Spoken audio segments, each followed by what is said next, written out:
3 adventure ജങ്കികൾ ഒരു വലിയ മല കയറുന്നിടത്തു നിന്നാണ് സിനിമ ആരംഭിക്കുന്നത്. മല കയറുക എന്ന് പറഞ്ഞു കഴിഞ്ഞാൽ നടന്നു കയറുകയല്ല കേട്ടോ. വഴിയൊന്നും ഇല്ലാത്ത കുത്തനെയുള്ള മല കൈകൊണ്ട് ചെറിയ ചെറിയ മാളങ്ങളിൽ പിടിച്ച് വലിഞ്ഞ് ചവിട്ടി കയറുക. നമ്മളാണെങ്കിൽ ഇങ്ങനെയൊന്നും കയറാൻ നിൽക്കില്ല കേട്ടോ. കുറച്ചൊക്കെ കയറിയിട്ട് അപ്പം തന്നെ ഇറങ്ങി വരും. ഇവർ കയറി കയറി കയറി കയറി കയറി അങ്ങ് മുകളിലെത്താനായി. ഈ കയറുന്ന 3 പേര് ആരൊക്കെയാണെന്ന് അറിയണ്ടേ? ഒരാൾ ബെക്കി, പിന്നെ അവളുടെ ഭർത്താവ് ഡാൻ, പിന്നെ ബെക്കിയുടെ ക്ലോസ് ഫ്രണ്ടായ ഹണ്ടർ എന്നിവരാണ് ഈ 3 പേർ. അങ്ങനെ ഇവരിങ്ങനെ കയറുന്നതിനിടയിൽ ബെക്കിക്ക് പിന്നെയും മുകളിലേക്ക് കയറാൻ പറ്റാതെയായി. ഒരല്പം ക്ഷീണിച്ചു. ആ സമയത്ത് ഡാൻ അവളുടെ എതിരെ വന്ന് നിന്നിട്ട് അവളോട് അവൻ്റെ അടുത്തേക്ക് ചാടാൻ പറയുന്നു. 1 2 3. ബെക്കി നേരെ ഭർത്താവ് ഡാനിന്റെ അടുത്തേക്ക് ഒരൊറ്റ ചാട്ടം. അയാൾ അവളെ കൃത്യമായിട്ട് കോരിയെടുത്ത് പിടിക്കുകയും ചെയ്യുന്നു. അതിനുശേഷം ഡാൻ കയറുന്നതിനനുസരിച്ച് അയാളുടെ ശരീരത്തിൽ ഘടിപ്പിച്ച ഒരു റോപ്പ് വഴിയാണ് പിന്നീട് ബെക്കി മുകളിലേക്ക് കയറിയത്. ഹണ്ടർ കൂടുതൽ വേഗത്തിൽ ഇവരെക്കാളും മുകളിലേക്ക് കയറിക്കൊണ്ടിരിക്കുകയാണ്. അങ്ങനെ അവർ ഒരുപാട് മുകളിലെത്തി. നമ്മുടെ ഡാൻ ഒരു മാളത്തിലേക്ക് അവരുടെ ഹാർനസ് ഫിക്സ് ചെയ്യാൻ ശ്രമിക്കുകയായിരുന്നു.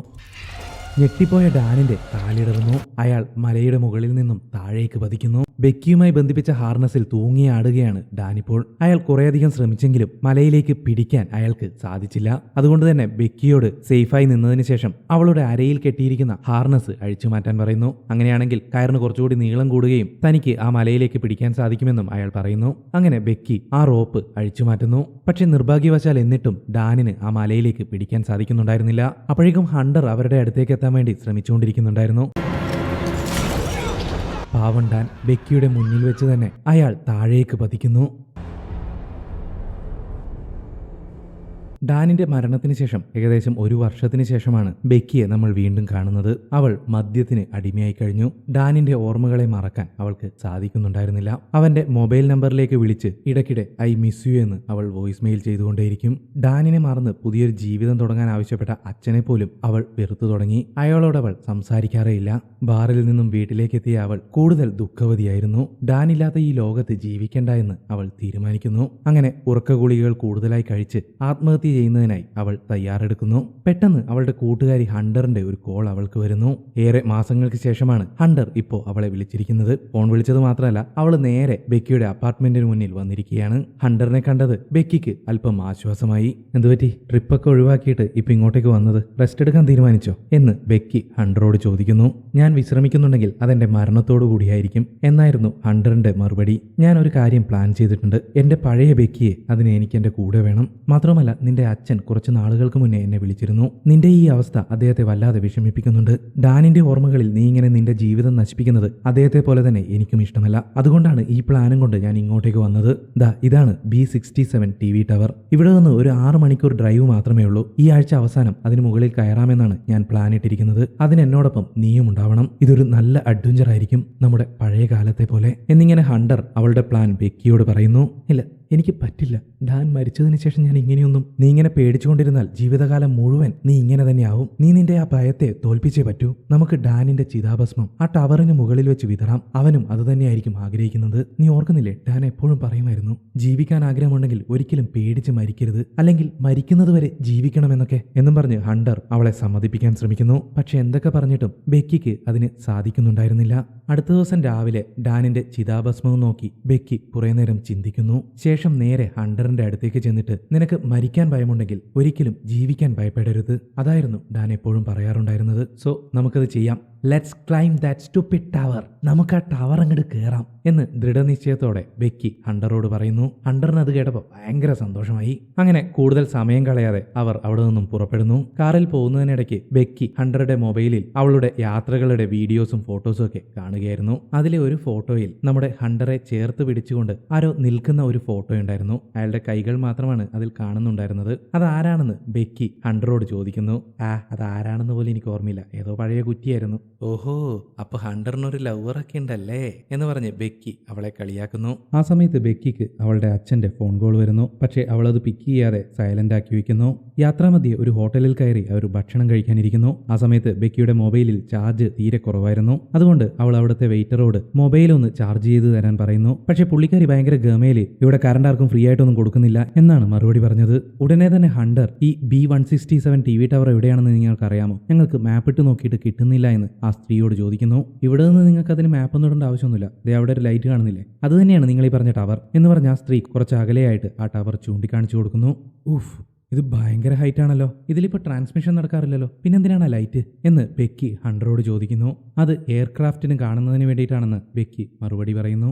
അത്രക്ക് ഉയരം, വിമാനങ്ങൾക്കൊക്കെ കാണാൻ വേണ്ടിയിട്ടാണ് പോലും ആ ലൈറ്റ്. അതിൻ്റെ മുകളിലേക്കാണ് ഇവർ രണ്ടും കൂടി വലിഞ്ഞു കയറാൻ പോകുന്നത്. എന്താ അവസ്ഥ അല്ലേ?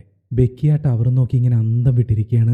ആ സമയത്ത് ഹണ്ടർ ബെക്കിയോട് അവളുടെ ഫോണും ചാർജറും വാങ്ങുന്നു. എന്നിട്ട് അവരുടെ ടേബിളിലുണ്ടായിരുന്ന ടേബിൾ ലാമ്പിന്റെ ബൾബ് ഊരി മാറ്റി ആ ചാർജറിന്റെ പ്ലഗ് അതിലേക്ക് കൃത്യമായിട്ട് ടച്ച് ചെയ്ത് വെക്കുന്നു. അതോടെ ഫോൺ ചാർജ് ആവാൻ തുടങ്ങി. അത് കണ്ട് ബെക്കി അത്ഭുതപ്പെട്ടുപോയി. ഇതൊക്കെ ഉപയോഗപ്രദമായ കൂൾ ലൈഫ് ഹാക്സ് ആണ്, പഠിച്ചു വെച്ചോളൂ എന്ന് ഹണ്ടർ ബെക്കിയോട് പറയുന്നു.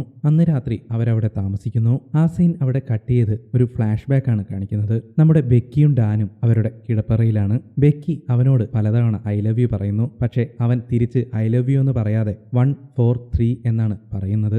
ഐ ലവ് യു എന്നതിന് നമ്മളൊക്കെ ഉപയോഗിക്കുന്ന ഒരു വാക്ക് തന്നെയാണല്ലോ ഈ 143 അല്ലേ? എല്ലാവർക്കും അറിയാലോ അല്ലേ? പഞ്ചാബി ഹൗസ് കണ്ടാൽ മതി, അതിൽ പറയുന്നുണ്ട്. അതല്ലാതെ പല സിനിമകളിലും ഉണ്ട്. എനിക്ക് പെട്ടെന്ന് ഓർമ്മ വരുന്നത് പഞ്ചാബി ഹൗസ് ആണ്. പാവം ബെക്കി സ്വപ്നം കണ്ട് പേടിച്ച് ഞെട്ടി എഴുന്നേൽക്കുന്നു. അങ്ങനെ കുറച്ച് സമയത്തിന് ശേഷം ബെക്കിയും ഹണ്ടറും ടവറിനടുത്തേക്ക് യാത്ര തുടങ്ങുന്നു. ഹണ്ടർ അവരുടെ യാത്ര റെക്കോർഡ് ചെയ്യാൻ തുടങ്ങി. തിരിച്ചു വന്നിട്ട് വേണം അതൊക്കെ അപ്ലോഡ് ചെയ്യാനെന്ന് അവൾ ബെക്കിയോട് പറയുന്നു. ജസ്റ്റ് മിസ്, രണ്ടുപേരും കഷ്ടിച്ച് രക്ഷപ്പെട്ടു. അങ്ങനെ അവരാ യാത്ര വീണ്ടും തുടരുന്നു. കുറച്ചു ദൂരം സഞ്ചരിച്ചപ്പോഴേക്കും അവർ ആ ടവറിനടുത്തേക്ക് എത്തുന്നു. പക്ഷെ അകത്തേക്കുള്ള പ്രവേശനം നിരോധിച്ച് അവിടെ ഒരു ഗേറ്റ് താഴിട്ട് പൂട്ടിയിരുന്നു. പക്ഷെ അത് കാര്യമാക്കാതെ ഹണ്ടറും ബെക്കിയും കാർ അവിടെ വെച്ചിട്ട് ആ ഗേറ്റ് ചാടിക്കടന്ന് അപ്പുറത്തേക്ക് പോകുന്നു. വീഡിയോ റെക്കോർഡ് ചെയ്തുകൊണ്ട് രണ്ടുപേരും ടവറിനടുത്തേക്ക് നീങ്ങുന്നു. ആ സമയത്ത് രണ്ട് വലിയ കഴുകന്മാർ അവിടെ വീണ് കിടക്കുന്ന ഒരു മാനിനെ കടിച്ച് കൊത്തി വലിച്ചു കീറുന്നത് അവർ കാണുന്നു. ആ മാൻ മരിച്ചിട്ടുണ്ടായിരുന്നില്ല, അതിനിപ്പോഴും ജീവനുണ്ടായിരുന്നു. ജീവനോടെയാണ് ആ കഴുകന്മാർ അതിനെ കൊത്തി വലിക്കുന്നത്. ഉടനെ തന്നെ ബെക്കിയും ഹണ്ടറും ആ കഴുകന്മാരെ അവിടെ നിന്ന് ഓടിച്ചുവിടുന്നു. അതിനുശേഷം ഹണ്ടർ ആ മാനിന്റെ ഫോട്ടോ എടുത്ത് ഇൻസ്റ്റാഗ്രാമിൽ പോസ്റ്റ് ചെയ്യുന്നു. അവർ വീണ്ടും അവിടെ നിന്ന് മുന്നോട്ട് നടക്കുന്നു. നേരത്തെ ഇട്ട ഫോട്ടോയ്ക്ക് 300 ലൈക്സ് കിട്ടിയെന്നൊക്കെ വളരെ സന്തോഷത്തോടെ ഹണ്ടർ ബെക്കിയോട് പറയുന്നു. എന്താ അല്ലേ, ഒരു ജീവിയുടെ ദയനീയാവസ്ഥ ഫോട്ടോ എടുത്ത് ഇൻസ്റ്റാഗ്രാമിൽ അപ്ലോഡ് ചെയ്യുക, അതിന് കിട്ടിയ ലൈക്സുകളെ കുറിച്ച് സന്തോഷിക്കുക. നമ്മളിപ്പോൾ ഇതേ കാര്യങ്ങൾ സോഷ്യൽ മീഡിയയിൽ പലപ്പോഴായിട്ട് കാണുന്നുണ്ട്, ശരിയല്ലേ? നിങ്ങൾക്ക് അങ്ങനെ പോസ്റ്റ് ചെയ്യുന്നത് ഇഷ്ടമാണോ അല്ലയോ എന്നുള്ളത് താഴെ കമന്റ് ചെയ്യണം കേട്ടോ. അങ്ങനെ നമ്മുടെ ബെക്കിയും ഹണ്ടറും ആ ടവറിന്റെ അടുത്തെത്തിയിരിക്കുകയാണ്. ബെക്കിക്ക് അതിന്റെ ഉയരം കണ്ടപ്പോൾ തന്നെ അത്യാവശ്യം പേടിയൊക്കെ ആയി തുടങ്ങി. പക്ഷേ ഹണ്ടറിന് യാതൊരു പേടിയുമില്ല. അവൾ വീഡിയോ റെക്കോർഡ് ചെയ്തുകൊണ്ടിരിക്കുകയാണ്. അമേരിക്കയിൽ ഏറ്റവും ഉയരം കൂടിയ സ്ട്രക്ചറുകളിൽ 4ാം സ്ഥാനമാണ് ഈ ടവറിനുള്ളത്. സ്റ്റീൽ കേജിനുള്ളിലൂടെ 1800 ഏണിപ്പടികൾ മുകളിലേക്ക് കയറണം. അതിനുശേഷം 200 ഏണിപ്പടികൾ യാതൊരു കേജുമില്ലാതെ എക്സ്റ്റേണൽ ലാഡറിലൂടെ മുകളിലേക്ക് കയറണം. അവിടെ ഒരു ചെറിയ തട്ടുണ്ട്, അതിന് മുകളിലേക്കാണ് ഞങ്ങൾ കയറാൻ പോകുന്നത് എന്നിങ്ങനെ ഹണ്ടർ വീഡിയോയിൽ പറഞ്ഞുകൊണ്ടിരിക്കുകയാണ്. ഇതൊക്കെ കേട്ടപ്പോഴേക്കും നമ്മുടെ ബെക്കിക്ക് പേടി കൂടിക്കൂടി വരാൻ തുടങ്ങി. ഹണ്ടർ, എന്നെക്കൊണ്ട് പറ്റുമെന്ന് തോന്നുന്നില്ല, ഐ എം സോറി, എൻ്റെ കൈയും കാലും ഒക്കെ വിറച്ചിട്ട് വയ്യ, എന്നെക്കൊണ്ട് ഇത് പറ്റില്ല, നമുക്ക് തിരിച്ചു പോവാം എന്ന് ബെക്കി ഹണ്ടറോട് പറയുന്നു. നോക്ക് ബെക്കി, നന്നായിട്ട് നീ ശ്വാസം എടുത്തേ, നന്നായിട്ട്. ഡാൻ മരിച്ചതിന് ശേഷം എനിക്ക് എൻ്റെ നിഴലിനെ പോലും പേടിയായിരുന്നു. പക്ഷെ ഞാൻ അതിനെ ഓവർകം ചെയ്തു. ആ ഭയത്തോടെല്ലാം പൊരുതി നിന്നു. ഇപ്പോൾ എനിക്ക് പേടിയെന്നതില്ല, എന്തിനേയും നേരിടാനുള്ള ധൈര്യമാണ് ഇപ്പോൾ എനിക്കുള്ളത്. ഈ പേടി നിന്റെ ജീവിതം നശിപ്പിക്കാൻ നീ അനുവദിക്കരുത്. അതിൽ നിന്നും പുറത്തു കടന്ന് ജീവിതത്തെ നോക്കി പുഞ്ചിരിച്ചുകൊണ്ട് നിൽക്കണം. നിനക്ക് നിന്റെ ആ പേടിയെ മറികടക്കാൻ സാധിച്ചാൽ നിനക്ക് പിന്നെ ഈ ലോകത്ത് എന്തിനേയും നേരിടാം. നീ ചിന്തിക്കുന്നതിലും ഒരുപാട് സ്ട്രോങ്ങറാണ് നീ. പിന്നെ എന്നും എപ്പോഴും ഞാനും നിന്റെ കൂടെയുണ്ടാവും. ഭയപ്പെടരുത്, നമ്മളിത് ചെയ്യും. ഹണ്ടറിന്റെ ഈ മോട്ടിവേഷൻ കേട്ടതോടുകൂടി ബെക്കിക്ക് കൂടുതൽ ധൈര്യം കൈവരുന്നു. ബെക്കിയുടെ സ്ഥാനത്ത് ഞാനോ മറ്റോ ആയിരുന്നെങ്കിൽ നമ്മുടെ ദശമൂലം ദാമുവിന്റെ ഡയലോഗ് പറഞ്ഞേനെ, ധൈര്യം തന്നെ കൊല്ലാൻ നോക്കുന്നോടാ പന്നി. അങ്ങനെ പരസ്പരം റോപ്പ് ഉപയോഗിച്ച് ബന്ധിപ്പിച്ച് അവർ ആ ടവർ കയറാൻ തുടങ്ങുന്നു.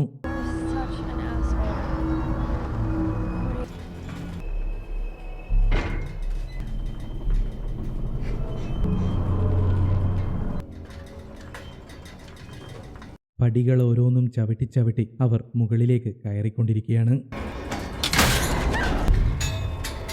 അതോടെ ബെക്കിക്ക് വീണ്ടും പേടിയാവാൻ തുടങ്ങി. പക്ഷേ ഹണ്ടർ വിടുവോ? വീണ്ടും മോട്ടിവേഷൻ ക്ലാസ് നൽകി അവളോട് മുകളിലേക്ക് കയറാൻ പറയുന്നു. മോട്ടിവേഷൻ കിട്ടിയ പിന്നെ ബെക്കി പുലിയല്ലേ, അവള് വീണ്ടും മുകളിലേക്ക് കയറുന്നു.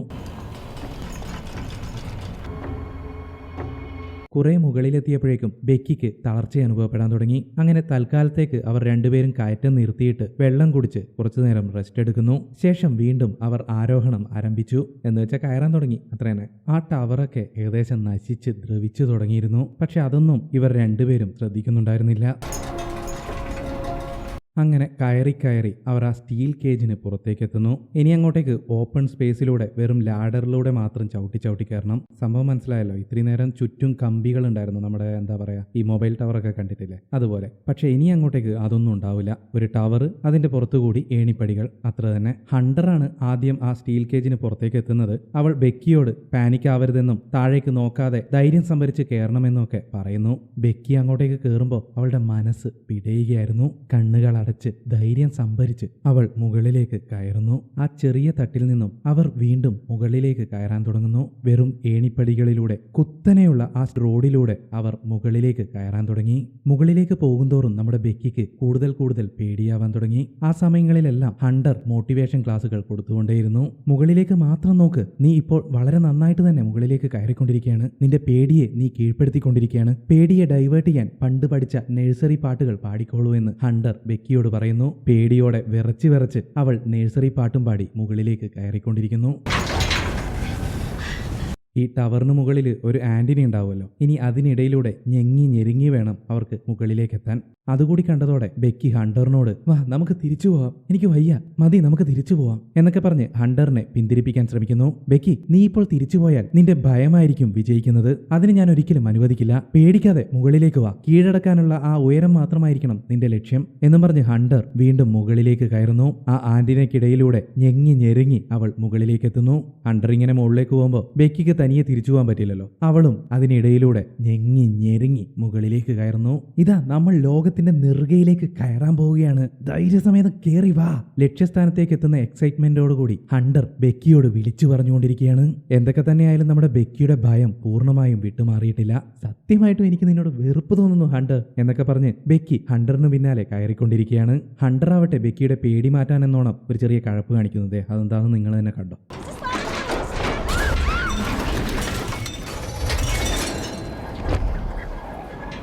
അതൊന്നും അറിയാതെ അവർ വീണ്ടും മുകളിലേക്ക് കയറുന്നു. അങ്ങനെ കേറി കേറി ഹണ്ടർ അവസാനം അതിന്റെ നെറുകയിലെത്തുന്നു. പേടിച്ചാണെങ്കിലും ബെക്കിയും അവൾക്ക് പിന്നാലെ തന്നെയുണ്ട്.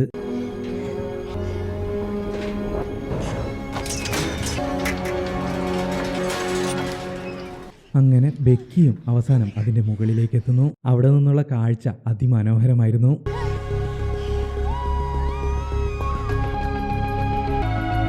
അത് കണ്ടതോടെ ബെക്കിയും വളരെയധികം എക്സൈറ്റഡ് ആയി. രണ്ടുപേർക്കുമുണ്ടായ സന്തോഷം പറഞ്ഞറിയിക്കാൻ പറ്റില്ല. അവരതിന് മുകളിൽ കിടന്ന് കൂക്കി വിളിക്കുന്നു. അതിനുശേഷം അവർ സെൽഫി എടുക്കുന്നു, കൂക്കി വിളിക്കുന്നു, ഒറ്റക്കാലിൽ നിൽക്കുന്നു എന്നിങ്ങനെ അതിന് മുകളിൽ കിടന്ന് പല കോപ്രായങ്ങളും അവർ കാണിക്കുന്നു. അവർക്ക് പേടിയില്ലെങ്കിലും കാണുന്ന നമുക്ക് പേടിയായി പോകും. ശേഷം ഹണ്ടർ കയ്യിലുണ്ടായിരുന്ന ഡ്രോൺ പറത്തിക്കൊണ്ട് അവരുടെ വീഡിയോ റെക്കോർഡ് ചെയ്യുന്നു. ഞങ്ങളിതാ ലോകത്തിന്റെ നെറുകയിലാണ് എന്നൊക്കെ ഹണ്ടർ വിളിച്ചു പറഞ്ഞുകൊണ്ടിരിക്കുകയാണ്. പെട്ടെന്ന് ആ ഡ്രോണിന്റെ കൺട്രോൾ ബെക്കിയുടെ കയ്യിലേക്ക് കൊടുത്തിട്ട് ഹണ്ടർ ആ തട്ടിന് മുകളിൽ നിന്നും താഴേക്ക് തൂങ്ങി നിൽക്കുന്നു. അവളോട് അത് റെക്കോർഡ് ചെയ്യാൻ പറയുന്നു. ഹണ്ടർ, നീ എന്തൊക്കെയായി കാണിക്കുന്നത്, മതി വാ തിരിച്ചു കയറ് എന്നൊക്കെ പറഞ്ഞുകൊണ്ട് ബെക്കി ആ വീഡിയോ റെക്കോർഡ് ചെയ്യുന്നു. കുറച്ചുനേരം അങ്ങനെ തൂങ്ങിക്കിടന്നിട്ട് ഹണ്ടർ സേഫായിട്ട് മുകളിലേക്ക് കയറുന്നു. അപ്പോഴാണ് ബെക്കിക്ക് ശ്വാസം നേരെ വീണത്. ബെക്കിയുടേത് മാത്രമല്ല, എന്റെ ശ്വാസം തിരിച്ചു കിട്ടിയത് അപ്പോഴാണ്. തിരിച്ചു കിട്ടിയ ശ്വാസം അപ്പം തന്നെ ഉരുപ്പോക്ക് പോകാനുള്ള പണിയാണ് ഹണ്ടർ അടുത്തതായിട്ട് ബെക്കിക്ക് നൽകിയത്. അടുത്തത് നിന്റെ ടേണാണ്. ഇപ്പോൾ ഞാൻ തൂങ്ങിക്കിടന്നതുപോലെ ഇനി നീ ചെയ്യണം എന്ന് ഹണ്ടർ ബെക്കിയോട് പറയുന്നു. ഇല്ല ഹണ്ടർ, എന്നെ കൊണ്ട് സാധിക്കില്ല, എനിക്ക് ചെയ്യാൻ വയ്യ എന്ന് ബെക്കി പറഞ്ഞതോടുകൂടി വീണ്ടും ഹണ്ടറിന്റെ മോട്ടിവേഷൻ ക്ലാസ്. നീ നിന്റെ ഭയത്തെ തോൽപ്പിച്ചേ മതിയാവൂ. ഇതെന്റെ പഴയ ബെക്കിയായിരുന്നെങ്കിൽ ഇപ്പോൾ തന്നെ അത് ചെയ്തേനെ. അങ്ങനെ പേടിച്ചാണെങ്കിലും അവൾ താഴേക്ക് ഇറങ്ങാൻ തുടങ്ങി. ബെക്കിയുടെ കൈപിടിച്ച് അവൾ താഴേക്ക് തൂങ്ങിക്കിടക്കുന്നു. ഇനി കണ്ണു തുറക്ക്, മുകളിലേക്ക് നോക്ക് എന്നും പറഞ്ഞ് ബെക്കി അവരുടെ സെൽഫി എടുക്കുന്നു. കൈ വഴുതി വീഴുന്നതിനു മുമ്പ് ഹണ്ടർ അവളെ പിടിച്ച് മുകളിലേക്ക് കയറ്റുന്നു. അതുകൂടി ആയതോടെ ബെക്കി കംപ്ലീറ്റ്ലി എക്സൈറ്റഡ് ആയി. അവളുടെ ഭയത്തെ അവൾ കീഴടക്കിയിരിക്കുന്നു. ആ സന്തോഷം അവൾ കൂകി വിളിച്ച് ആഘോഷിക്കുന്നു. ഇനി എപ്പോഴെങ്കിലും നിനക്ക് എന്തിനെക്കുറിച്ചെങ്കിലും ഭയം തോന്നിയാൽ നീ ഈ ഫോട്ടോയിലേക്ക് നോക്കണം, പിന്നെ നിനക്ക് ഒന്നിനെയും പേടിക്കേണ്ടി വരില്ല എന്ന് ഹണ്ടർ ബെക്കിയോട് പറയുന്നു. Thank you. ചെയ്തു തന്ന സഹായത്തിന് ബെക്കി ഹണ്ടറിനോട് നന്ദി പറയുന്നു. അതിനുശേഷം ബെക്കി ഡാനിന്റെ ചിതാഭസ്മം നിറച്ച ബോക്സ് കയ്യിലേക്ക് എടുക്കുന്നു. ഞാൻ നിന്നെ വല്ലാതെ മിസ് ചെയ്യുന്നു, I love you and good bye Dan എന്ന് പറഞ്ഞ് കരഞ്ഞുകൊണ്ട് ബെക്കി ഡാനിന്റെ ചിതാഭസ്മം കാറ്റിലേക്ക് വിതറുന്നു. അത് കണ്ടുനിന്ന ഹണ്ടറും കണ്ണീർ പൊഴിക്കുന്നു. അങ്ങനെ എല്ലാം കഴിഞ്ഞതിന് ശേഷം അവർ തിരികെ ഇറങ്ങുന്നതിനായി തയ്യാറെടുക്കുന്നു. പരസ്പരം ഹാർനസ് കൊണ്ട് ബന്ധിച്ച് ആദ്യം ബെക്കി പതിയെ താഴേക്കിറങ്ങാൻ തുടങ്ങി. കുറച്ച് സ്റ്റെപ്പുകൾ താഴേക്കിറങ്ങിയപ്പോഴേക്കും ആ ഏണി ഭയങ്കരമായിട്ട് കുലുങ്ങാൻ തുടങ്ങി. അതിന്റെ നട്ടുകൾ അഴിഞ്ഞു വീഴുന്നു.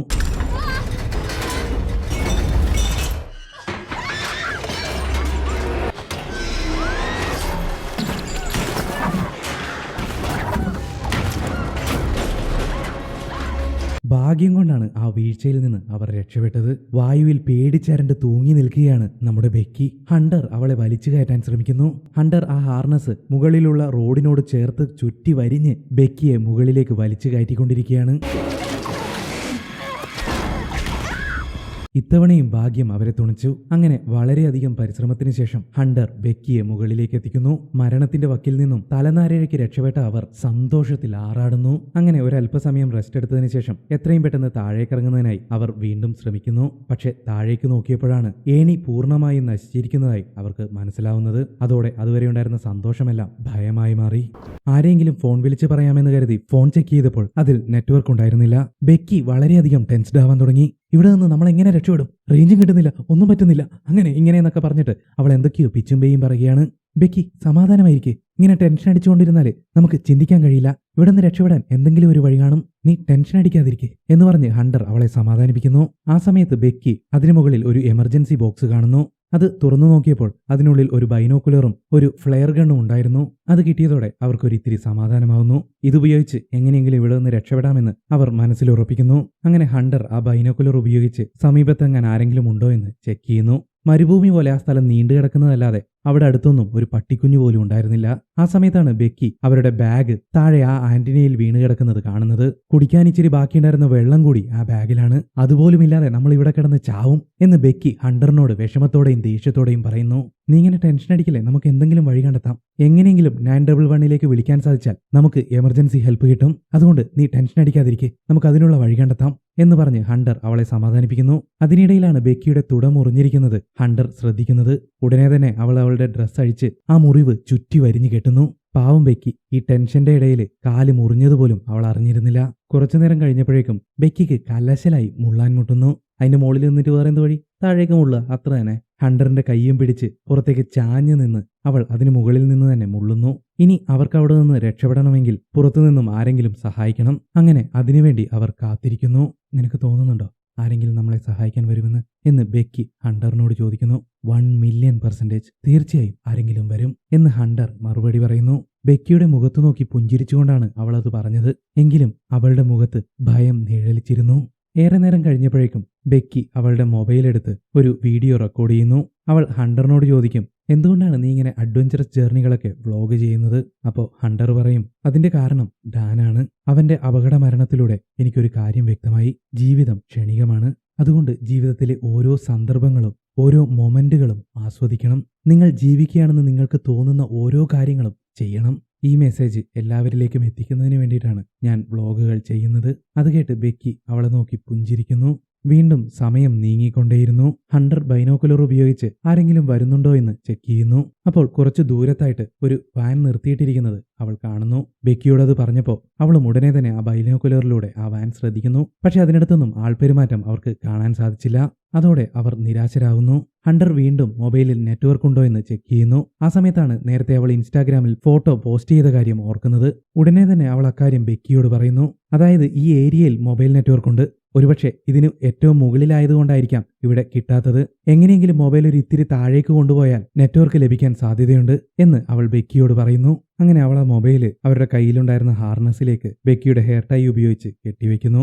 എന്നിട്ട് അവളുടെ ഇൻസ്റ്റാഗ്രാമിൽ ഹെൽപ്പസ് B67 ടവറിന് മുകളിൽ ഞങ്ങൾ കുടുങ്ങിയിരിക്കുകയാണ്, കോൾ 911 എന്ന് ടൈപ്പ് ചെയ്ത് പോസ്റ്റ് ചെയ്യാനായി തയ്യാറാക്കി വെക്കുന്നു. തനിക്ക് 60,000-ലേറെ ഫോളോവേഴ്സ് ഉണ്ടെന്നും ആരെങ്കിലും ഇത് കണ്ട് നമ്മളെ സഹായിക്കാതിരിക്കില്ല എന്നും ഹണ്ടർ പറയുന്നു. അങ്ങനെ അവരാ ഫോൺ റോപ്പ് ഉപയോഗിച്ച് താഴേക്ക് തൂക്കിയിടുന്നു. പക്ഷെ എന്നിട്ടും അവർക്ക് നെറ്റ്വർക്ക് കിട്ടിയില്ല.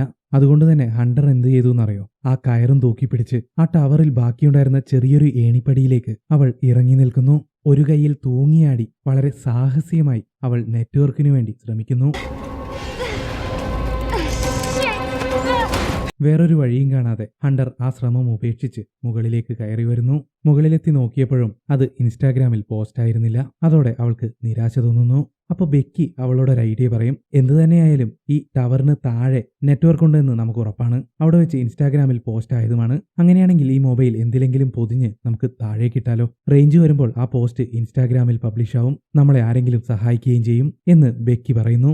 അങ്ങനെ ഹണ്ടർ അവളുടെ ഷൂസിൽ മൊബൈൽ വെച്ച് കൂടുതൽ സപ്പോർട്ടിനു വേണ്ടി അവളുടെ സോക്സും പോരാത്തതിന് ബ്രാ കൂടി അതിനുള്ളിലേക്ക് കയറ്റി തിരികെ വയ്ക്കുന്നു. എന്നിട്ട് അവർ ആ ഷൂ പതിയെ താഴേക്കിടുന്നു. എന്നിട്ടെന്താ, ആരെങ്കിലും തങ്ങളെ സഹായിക്കുമെന്ന് കരുതി അവിടെ കാത്തിരിക്കുന്നു. സമയം പിന്നെയും മുന്നോട്ട് നീങ്ങിക്കൊണ്ടിരിക്കുകയാണ്. ഹണ്ടർ ബൈനോക്കുലറിലൂടെ സമീപത്ത് ആരെങ്കിലും ഉണ്ടോ എന്ന് നിരീക്ഷിക്കുകയാണ്. ആ സമയത്ത് ഷൂസ് ഇല്ലാത്ത അവളുടെ കാലിൽ എന്തോ പച്ച കുത്തിയിരിക്കുന്നത് നമ്മുടെ ബെക്കി ശ്രദ്ധിക്കുന്നു. അതെന്താണെന്ന് അവൾ ശ്രദ്ധിച്ചു നോക്കുന്നതിനിടയിൽ താഴെ ഒരാളും പട്ടിയുമുണ്ടെന്ന് ഹണ്ടർ അലറി വിളിക്കുന്നു. രണ്ടുപേരും കൂടി അയാളുടെ ശ്രദ്ധ തങ്ങളിലേക്ക് എത്തിക്കുന്നതിന് വേണ്ടി അവിടെ നിന്ന് നിലവിളിക്കാൻ തുടങ്ങി. പക്ഷെ താഴെ ഫോൺ വിളിച്ചുകൊണ്ടിരിക്കുന്ന അയാൾ ഈ ശബ്ദമൊന്നും കേട്ടില്ല. അല്ലെങ്കിൽ 2000 അടി മുകളിൽ നിന്ന് എന്ത് ശബ്ദം താഴെ കേൾക്കാൻ? ഇയാളുടെ പട്ടിയാവട്ടെ നമ്മുടെ ഹണ്ടറുടെ താഴെ വീണ് പൊട്ടിച്ചെറിയ ഫോൺ മണപ്പിച്ചു നോക്കുന്നു. പക്ഷെ ആ പട്ടി ഇവരുടെ നിലവിളി കേട്ടെന്ന് തോന്നുന്നു. അത് മുകളിലേക്ക് നോക്കുന്നുണ്ട്. ആ സമയത്ത് ആ മനുഷ്യനാവട്ടെ ഈ പട്ടിയെ തിരിച്ച് അയാളുടെ അടുത്തേക്ക് വിളിക്കുകയും ചെയ്യുന്നു. അയാൾ പോകുന്നത് കണ്ടപ്പോൾ ബെക്കി എന്ത് ചെയ്തു എന്ന് വെച്ച് കഴിഞ്ഞാൽ അവളുടെ ഷൂസ് എടുത്ത് താഴേക്ക് വലിച്ചെറിയുന്നു. അത് താഴെ വീഴുന്ന ശബ്ദം കേട്ട് അയാൾ അതിനടുത്തേക്ക് വന്ന് നോക്കുന്നു. അയാൾ ആ ഷൂസ് കാണുകയും അതെടുത്ത് നോക്കുകയും ചെയ്യുന്നു. പക്ഷെ എന്നിട്ടും അയാൾ ആ ടവറിന് മുകളിലേക്ക് നോക്കിയില്ല. അയാളെ കുറ്റം പറഞ്ഞിട്ട് കാര്യമൊന്നുമില്ല. ആരെങ്കിലും ഇതിനു മുകളിൽ രണ്ടുപേരുണ്ടെന്ന് പ്രതീക്ഷിക്കൂ. അങ്ങനെ അവസാനം അയാൾ ആ ഷൂ അവിടെ ഇട്ടിട്ട് അവിടെ നിന്നും നടന്നകലുന്നു. ഇതേസമയം ബെക്കി ആവട്ടെ ആ ഫ്ലെയർ ഗൺ എടുത്ത് ഫയർ ചെയ്യാൻ ശ്രമിക്കുന്നു. പക്ഷെ ഹണ്ടർ അവളെ തടയുന്നു. നമ്മൾ നേരത്തെ കണ്ട ആ വാഹനത്തിനടുത്ത് ഒരാളുണ്ടെന്നും അവരവിടെ ഗ്രില്ല് ചെയ്യാൻ നോക്കുകയാണെന്നും അതുകൊണ്ട് നേരം ഇരുട്ടിയതിനു ശേഷം നമുക്ക് ഫ്ലെയർ ഗൺ ഫയർ ചെയ്യാമെന്നും ഹണ്ടർ ബെക്കിയോട് പറയുന്നു. അങ്ങനെ സൂര്യാസ്തമയത്തിനായി അവർ കാത്തിരിക്കുന്നു. നേരം ഇരുട്ടിയതോടുകൂടി ബെക്കി ആ ഫ്ലെയർ ഗൺ ഫയർ ചെയ്യാൻ ശ്രമിക്കുന്നു. പക്ഷെ ആദ്യ തവണ അത് പൊട്ടിയില്ല. പക്ഷെ രണ്ടാമത് വീണ്ടും ശ്രമിച്ചപ്പോൾ അത് പൊട്ടുകയും അതിന്റെ വെളിച്ചത്തിൽ ഇതിനു മുകളിൽ ആരോ ഉണ്ടെന്ന് ആ വണ്ടിയിലുള്ളവർക്ക് മനസ്സിലാവുകയും ചെയ്യുന്നു. ഉടനെ തന്നെ ഹണ്ടർ ബെക്കിയുടെ ഫോൺ എടുത്ത് അതിന്റെ ഫ്ലാഷ് ലൈറ്റ് ഓൺ ചെയ്ത് അവർക്ക് നേരെ വീശുന്നു. അതുകൂടി കണ്ടതോടെ ആ രണ്ടുപേരും അവരുടെ വണ്ടിയും എടുത്ത് ഈ ടവറിനടുത്തേക്ക് വരുന്നു. അത് കണ്ടതോടുകൂടി തങ്ങൾ ഇവിടുന്ന് രക്ഷപ്പെടാൻ പോവുകയാണെന്ന് ബെക്കിക്കും ഹണ്ടറിനും സന്തോഷമാവുന്നു. പക്ഷെ ആ സന്തോഷം അധികനേരം നീണ്ടു നിന്നില്ല. ആ രണ്ട് തെണ്ടികളും അവരുടെ വണ്ടി ഹണ്ടറിന്റെ വണ്ടിയുടെ അടുത്ത് കൊണ്ട് നിർത്തി ഹണ്ടറുടെ വണ്ടിയുടെ ചില്ല് തകർത്ത് ഇവർക്ക് നേരെ മിഡിൽ ഫിംഗറും കാണിച്ചിട്ട് ആ വണ്ടിയും മോഷ്ടിച്ചു കൊണ്ടുപോകുന്നു. ഇത്രയും സീരിയസ് ആയ സിറ്റുവേഷനിൽ ഉണ്ടായുടെ പ്രാസം കയറിപ്പോയി, സോറി. അങ്ങനെ ആ പ്രതീക്ഷയും അസ്തമിച്ചു. രണ്ടുപേരും മറ്റു വഴികളൊന്നുമില്ലാതെ വിഷമിച്ചിരിക്കുകയാണ്. ക്ഷീണം കാരണം അറിയാതെ അവർ ഉറങ്ങിപ്പോകുന്നു. വീണ്ടും ഭാഗ്യം കൊണ്ട് മാത്രം അവർ രക്ഷപ്പെടുന്നു. അങ്ങനെ അല്പസമയത്തിന് ശേഷം ആ സിഗ്നൽ ലൈറ്റിന്റെ അരണ്ട വെളിച്ചത്തിൽ നമ്മുടെ ഹണ്ടറുടെ കാലിൽ പച്ചകുത്തിയിരിക്കുന്നത് 143 എന്നാണെന്ന് ബെക്കിക്ക് മനസ്സിലാവുന്നു. അത് കണ്ടതോടെ അവൾ ഞെട്ടിത്തരിച്ചുപോയി. ഡാൻ ഒരിക്കലും ഐ ലവ് യു എന്ന വേർഡ് പറയുമായിരുന്നില്ല. 143 എന്നായിരുന്നു അവൻ അതിനു പകരമായി എപ്പോഴും പറഞ്ഞിരുന്നത് എന്ന് ബെക്കി ഹണ്ടറോട് പറയുന്നു. അതോടുകൂടി അവൾ തന്റെ കാലിലെ ടാറ്റു കണ്ടു എന്ന് ഹണ്ടറിന് മനസ്സിലാവുന്നു. അപ്പോഴാണ് അവൾ ഒരു സത്യം ബെക്കിയോട് തുറന്നു പറയുന്നത്. 4 മാസത്തോളം ഡാനുമായിട്ട് അവൾ പ്രണയബന്ധത്തിലായിരുന്നു. പക്ഷെ തന്റെ കൂട്ടുകാരിയെ ചതിക്കാൻ മനസ്സില്ലാതെ പിന്നീട് അവൾ അതിൽ നിന്നും പിന്മാറുകയായിരുന്നു. ഞാൻ ചെയ്തത് വളരെ വലിയ തെറ്റാണെന്ന് എനിക്കറിയാം, നീ എന്നോട് ക്ഷമിക്കണം എന്ന് പറഞ്ഞ് ഹണ്ടർ ബെക്കിയോട് ക്ഷമ ചോദിക്കുന്നു. ബെക്കിക്ക് ആ വേദന സഹിക്കാവുന്നതിലും അപ്പുറമായിരുന്നു. അങ്ങനെ ആ രാത്രി കടന്നുപോയി. അടുത്ത ദിവസം രാവിലെയായി. ആരായിരുന്നു ആ ബന്ധത്തിന് തുടക്കം കുറിച്ചത് എന്ന് ബെക്കി ഹണ്ടറോട് ചോദിക്കുന്നു. ഡാനായിരുന്നു അത് ചെയ്തത് എന്ന് ഹണ്ടർ മറുപടി പറയുന്നു. പാവം ബെക്കി, സങ്കടം കൊണ്ട് അവൾ മരവിച്ചിരുന്നു പോയി. ആ ചതിയിനു വേണ്ടിയാണ് 1 വർഷത്തോളം താൻ തന്റെ ജീവിതം നശിപ്പിച്ചത്, തന്റെ അച്ഛനെ പോലും വിഷമിപ്പിച്ചത് എന്നൊക്കെയോർത്ത് ആ പാവം കരയുന്നു. ഉടനെ തന്നെ അവൾ ഡാൻ അണിയിച്ച കല്യാണ മോതിരം കയ്യിൽ നിന്നും അഴിച്ചു മാറ്റി അവളുടെ മാലയിലേക്ക് കോർത്തുവയ്ക്കുന്നു. സമയം പിന്നെയും ഏറെ മുന്നോട്ടു പോയിരിക്കുന്നു. അവർക്ക് വല്ലാതെ ദാഹിക്കാൻ തുടങ്ങി. പക്ഷെ അവരുടെ വെള്ളം താഴെ ആന്റണിക്ക് മുകളിൽ വീണ് കിടക്കുന്ന ആ ബാഗിലാണുള്ളത്. ഒടുവിൽ റോപ്പിൽ തൂങ്ങി നിന്ന് ആ ബാഗ് എടുക്കാമെന്ന് ഹണ്ടർ തീരുമാനിക്കുന്നു. അങ്ങനെ ആ റോപ്പ് ടവറിന്റെ റോഡിൽ കെട്ടി ആ ചെറിയ കഷ്ണം ഏണിപ്പടിയിലേക്ക് അവൾ ഇറങ്ങി നിൽക്കുന്നു. താഴേക്ക് പോകുന്നതിനു മുമ്പ് അവൾ ബെക്കിയോട് വീണ്ടും ക്ഷമ ചോദിക്കുന്നു. ശേഷം അവൾ പതിയെ താഴേക്ക് ഇറങ്ങാൻ തുടങ്ങി.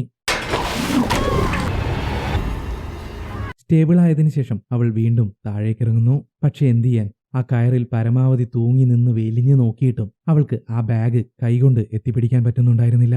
അങ്ങനെ മറ്റു വഴികളൊന്നുമില്ലാതെ ഹണ്ടർ ആ റോപ്പ് അവളുടെ ശരീരത്തിൽ നിന്നും അൺടൈ ചെയ്യുന്നു. എന്നിട്ട് ആ ബാഗ് എത്തിപ്പിടിക്കാൻ അവൾ ശ്രമിക്കുന്നു. പക്ഷെ എന്നിട്ടും അവൾക്കതിന് സാധിച്ചില്ല. അതുകൊണ്ട് അവൾ എന്താ ചെയ്തതെന്നറിയോ? അങ്ങനെ അവൾ ആ ആന്റിനയ്ക്ക് മുകളിലേക്ക് എത്തുന്നു. ശേഷം ബാഗ് എടുത്തിട്ട് ഒരല്പം വെള്ളവും കുടിച്ച് കയറ് പിടിക്കാൻ നോക്കിയപ്പോഴോ കയറ് കിടക്കുന്നത് അങ്ങ് ദൂരെ. ഇനി എങ്ങനെ അതിന് മുകളിലേക്ക് കയറുമെന്ന് മുകളിൽ നിന്ന് ബെക്കി ചോദിക്കുന്നു. ഉടനെ തന്നെ നമ്മുടെ ഹണ്ടർ ആ ബാഗിലുണ്ടായിരുന്ന ഒരു സെൽഫി സ്റ്റിക്ക് എടുത്ത് അതുപയോഗിച്ച് ആ ബാഗ് ആ റോപ്പിന്റെ അറ്റത്തേക്ക് കുടുക്കി വെക്കുന്നു. ഇനി ഹണ്ടറിന് മുകളിലേക്ക് എത്തണ്ടേ? അതിന് അവൾ എന്താ ചെയ്തതെന്ന് അറിയോ? ദാ നിങ്ങൾ തന്നെ കണ്ടു നോക്ക്. അങ്ങനെ ആ റോപ്പ് വഴി ഹണ്ടർ മുകളിലേക്ക് കയറാൻ തുടങ്ങി. അതിനനുസരിച്ച് നമ്മുടെ ബെക്കി ആ റോപ്പ് മുകളിലേക്ക് വലിച്ചുകൊണ്ടിരുന്നു. ഒടുവിൽ ഹണ്ടർ ആ ഏണിപ്പടിയുടെ തൊട്ടടുത്തെത്തി. അതിലേക്ക് കയ്യെത്തി പിടിക്കാവുന്ന ദൂരം. പെട്ടെന്ന്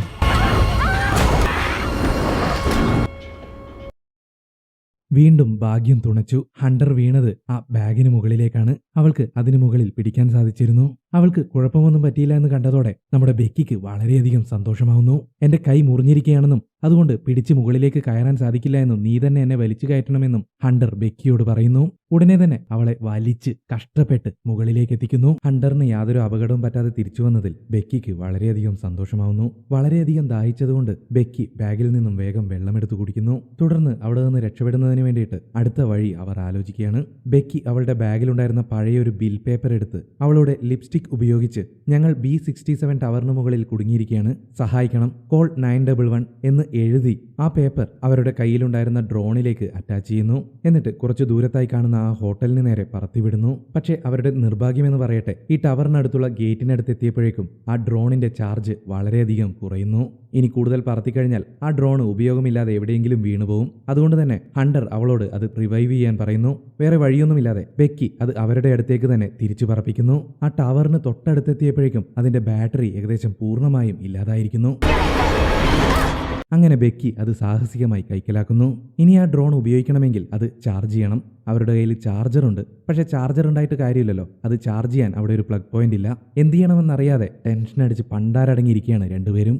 സമയം പിന്നെയും കടന്നുപോയി. രാത്രിയായിരിക്കുന്നു. ക്ഷീണം കാരണം അറിയാതെ മയങ്ങിപ്പോയ ബെക്കി കണ്ണു തുറന്നപ്പോൾ ഹണ്ടറെ അവിടെയൊന്നും കാണുന്നില്ല. അവൾ ആകെ പേടിച്ച് വിറച്ചുപോയി. മൊബൈലിന്റെ ഫ്ലാഷ് അടിച്ച് ഹണ്ടറെ പേര് വിളിച്ച് അലറി വിളിക്കുന്നു. സ്വപ്നം, വെറും സ്വപ്നം. തുടർന്ന് നമ്മുടെ ബെക്കി ആ ചുവന്ന സിഗ്നൽ ലൈറ്റ് ശ്രദ്ധിക്കുന്നു. അതിന്റെ ബൾബ് ഊരി മാറ്റിയാൽ നേരത്തെ ആ റെസ്റ്റോറന്റിൽ വെച്ച് മൊബൈൽ ചാർജ് ചെയ്തതുപോലെ ഇതിൽ നിന്നും നമ്മുടെ ഡ്രോണും ചാർജ് ചെയ്യാമെന്ന് ബെക്കി ഹണ്ടറോട് പറയുന്നു.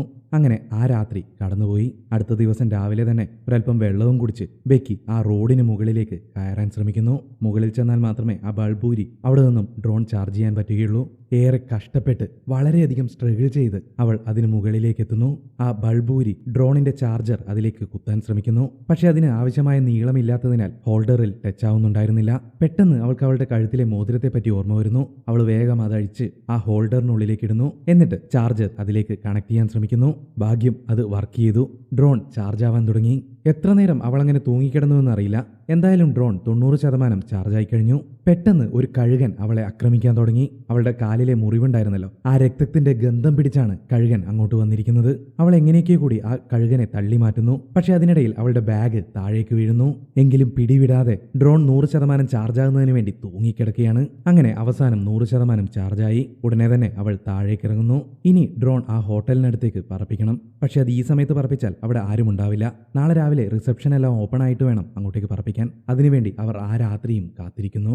അങ്ങനെ അടുത്ത ദിവസം രാവിലെ ആ ഹോട്ടലിനടുത്തേക്ക് കാറുകളെല്ലാം വരുന്നത് അവർ ബൈനോക്കുലർ ഉപയോഗിച്ച് കാണുന്നു. ഉടനെ തന്നെ സമയം കളയാതെ ബെക്കി ഡ്രോൺ അങ്ങോട്ടേക്ക് പറപ്പിക്കാൻ തുടങ്ങി.